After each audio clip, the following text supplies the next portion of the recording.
Comment tout a commencé sur Mobilize Duo? Ça nous amène mi-2020. Une intention, une impulsion de l'entreprise de proposer une nouvelle solution de mobilité pour les zones urbaines. Donc la compacité est au cœur de l'intention initiale. L'électrification, bien évidemment, puisque la solution, il faut qu'elle soit durable. On s'est dit qu'il fallait un dessin qui fasse écho à ce plaisir de la mobilité.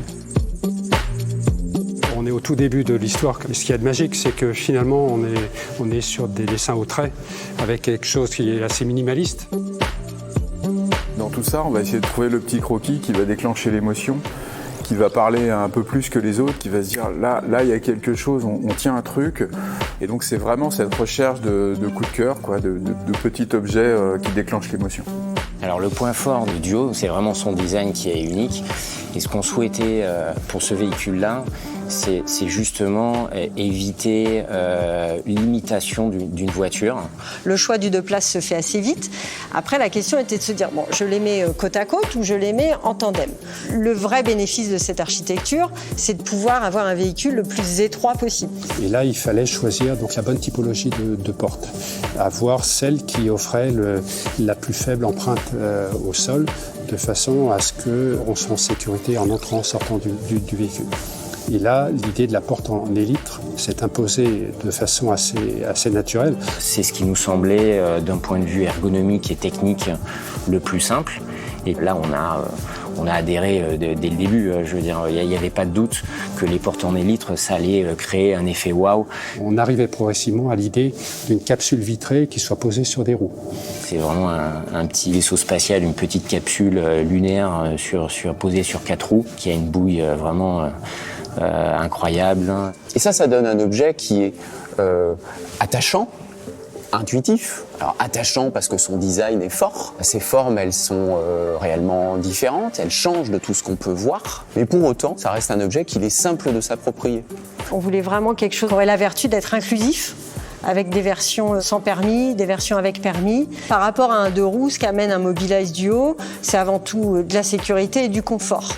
La sécurité, on est allé jusqu'à mettre un airbag sur l'ensemble de nos versions. Il y a des éléments de confort aussi qui ont été travaillés longtemps sur le siège, sur les suspensions.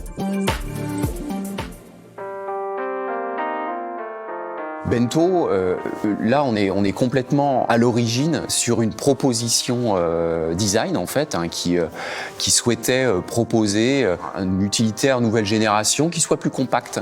Donc on s'est dit on va ajouter strictement un sac à dos sur le Duo. Là on a simplement écouté ce que nous disaient les villes. Et les villes nous ont dit il faut absolument pouvoir développer des objets qui permettraient de transporter des marchandises sur les derniers kilomètres. Les clients qui sont identifiés pour Bento sont les clients qu'on appelle des services de proximité. Les services à la personne, les services à domicile, de dépannage par exemple, ou d'entretien, et puis ce qu'on appelle la livraison à la demande. Quand Bento a été vu dans la couleur, on s'est dit mais bien sûr, ça a été le coup de cœur. Un coup de cœur, je pense, assez généralisé dans l'entreprise. Il est encore plus décalé que le Duo. À chaque fois qu'on le présente à des jeunes et des moins jeunes, les gens l'adorent.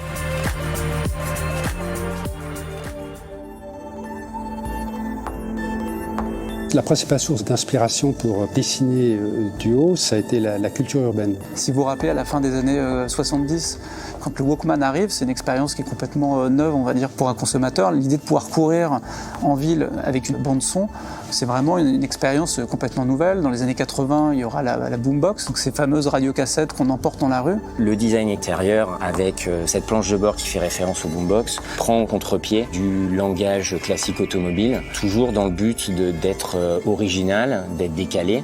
On a cette planche de bord, boombox, qui est équipée de gros boutons là, qui permettent de facilement trouver ses marques, de facilement trouver les différentes fonctions du véhicule. C'est poser la question de mettre un écran ou pas mettre d'écran. Donc assez rapidement, on s'est dit finalement, quel est le meilleur écran aujourd'hui dans notre quotidien ? Il est dans la poche. Le meilleur écran, c'est notre téléphone. À partir de là, on s'est dit, on ne va pas mettre d'écran embarqué et on va compter sur le téléphone du client. Donc nous, ce qu'on a essayé de faire, c'est de faire simple. Une voiture, on va dire, simple, minimaliste, une application simple, minimaliste. L'application MyDuo, elle fait partie de la solution. Donc on n'a pas travaillé le véhicule d'un côté et puis 2 ans plus tard une application. Cette application, c'est une vraie interface avec le véhicule. On peut du coup consulter les données de son véhicule, donc on va retrouver le pourcentage de batterie et aussi l'autonomie. La possibilité de pouvoir ouvrir sa voiture avec son smartphone, sans la clé physique. La possibilité de géolocaliser la voiture pour la trouver. On peut créer une clé digitale pour soi et ensuite on peut la partager avec jusqu'à 6 personnes.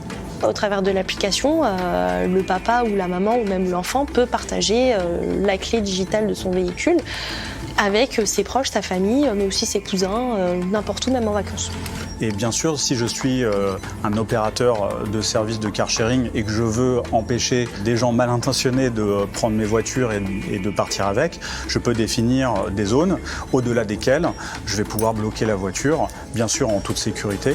Elle est connectée, elle est sécurisée, avec le meilleur niveau de cybersécurité. C'est une voiture électrique. Donc l'enjeu, c'est d'avoir un véhicule avec une grande autonomie et un prix abordable. Et comment réussir ça ?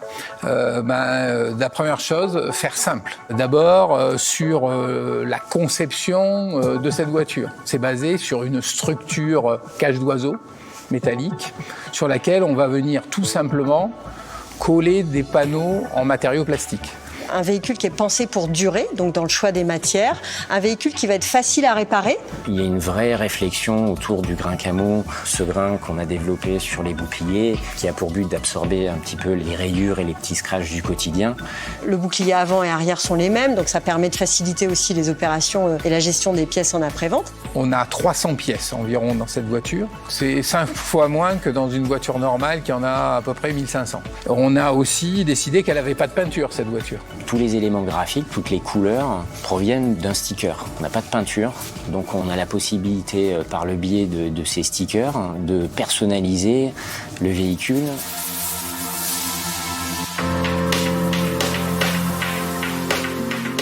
Dieu et Bento sont assemblés à l'usine de Renault-Tanger. C'est une usine ISO 14001 qui tend vers la neutralité carbone, 0 émission CO2, 0 rejet.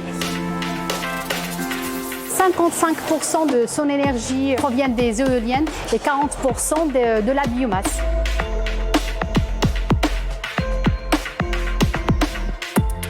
Dieu Bento, c'est des véhicules éco-conçus, composés de 40% de matières recyclées, batterie comprise, et sont à 95% recyclables dans la batterie.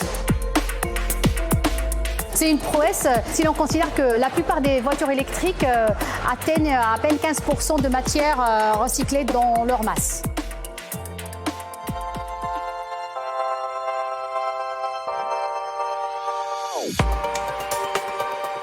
C'est une voiture qu'on a imaginée facile à vivre pour qu'ensuite ce soit le plaisir de conduite qui prenne le dessus, parce que c'est un véhicule qui donne la banane, qui est plaisant à conduire et qui est fun. Quand on essaye le véhicule et qu'on commence à vivre avec, on se dit c'est bien finalement, ça fait du bien d'avoir un véhicule qui est simple, qui répond à mes besoins.